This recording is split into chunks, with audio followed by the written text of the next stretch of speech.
Okay, so I want to make this video to help you guys see the problems with the Scout. As it's running, I'm looking around and finding things that I want to talk about. This inline fuel filter, that you'll notice it when it's running and when it's not.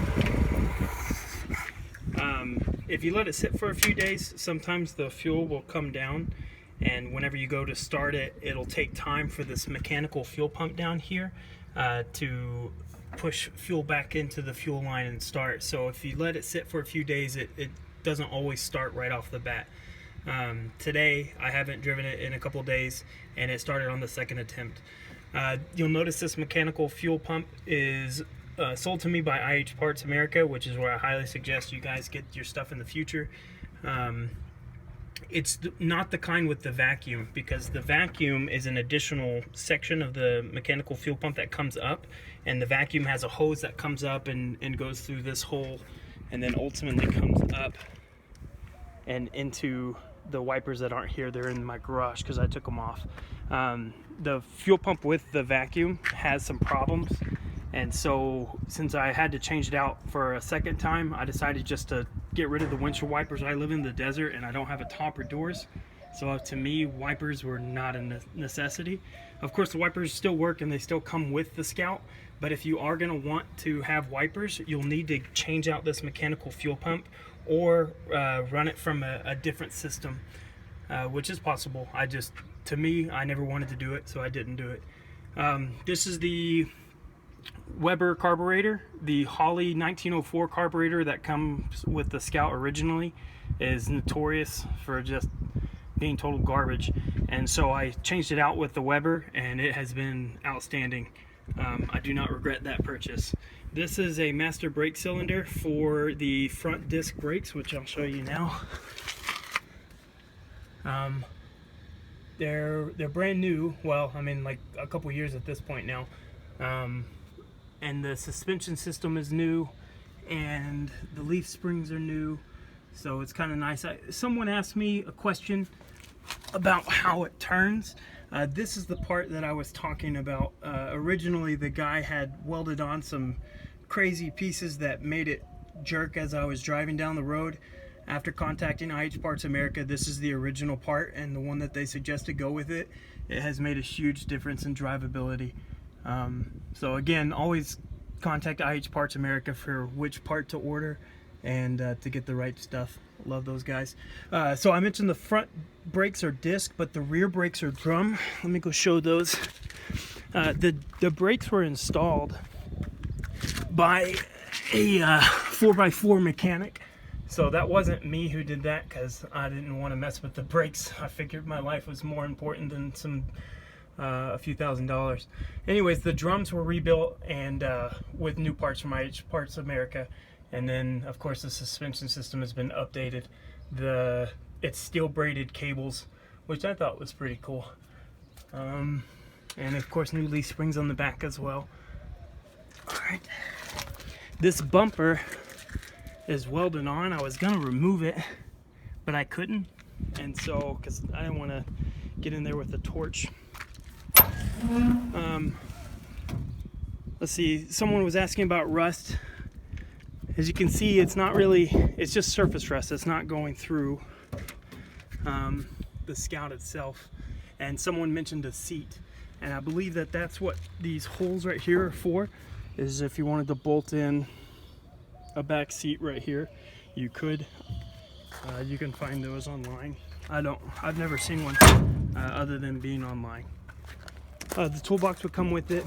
Here's more rust that I mentioned, but it's it's still solid. There's no holes in it. Let's see, what else do I want to mention? Yeah, still good. The battery's new. This is the clutch master cylinder. This is brand new. It's a Wilwood. This is from IH Parts America as well. It's a performance one. I had some problems with the old one, so I just went ahead and replaced the whole system.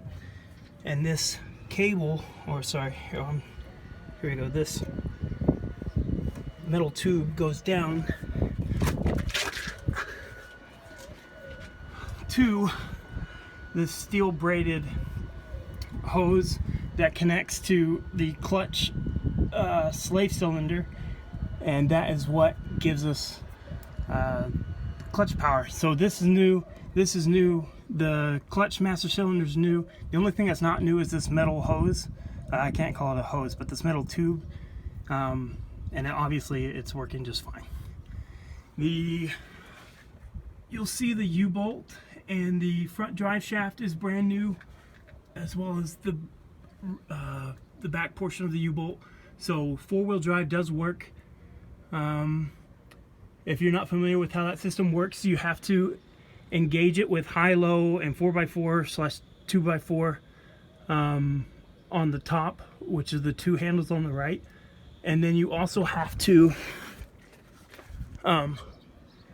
turn these to engage the 4x4. Okay, so it's not as easy as like my Tundra, where you can just push a button. The original drive shaft for the rear was working and has had no problems, so I haven't messed with it. The rear brake or parking brake it was working and needs to be tightened, and from my understanding you do it by tightening this, but it's supposed to work. I just haven't really messed with it. Let's see, what else do I see? Oh, fuel. So this is the original connection for the gas tanks. When I bought it, the guy had like 3 electric fuel pumps. So one for each gas tank and then one for the front, which I thought was excessive, and I didn't want electric, I wanted a mechanical one. So I ended up just totally bypassing this, and I've ran a line, and I have an inline fuel filter that I've gone straight from this gas tank straight to the carburetor. So I have an inline fuel filter here and an inline fuel filter in the front because the gas tanks were dirty when I got them. So I just figured I would go ahead and be extra safe. So if you want, this is the fuel line for the gas tank that's over there. It's a 10-gallon tank here and a 10-gallon tank there, if I remember correctly. So if you want to hook them up, all you have to do is take this fuel line here and you can combine them through what's already existing. I just chose to totally bypass it, so that's up to you. The gas tanks themselves, when I first got it, this leaked. It's a, I forgot what it's called, but this hose was rotting. And so I took off the new hose and I put on a new, I think it's called a gas tank flange. Anyways, so I've replaced those, and those are in good shape on both sides with the cool little IH logo. Oh, you can't even see that one very well, but it still works fine. As far as rust goes, it's pretty good. There's no like massive holes in the side. Oh, of course the rims and the tires are brand new. When I bought it, there were no seats, so I had these installed by that same mechanic who did the brakes, as well as the seats, so they're good. Let's see, what else?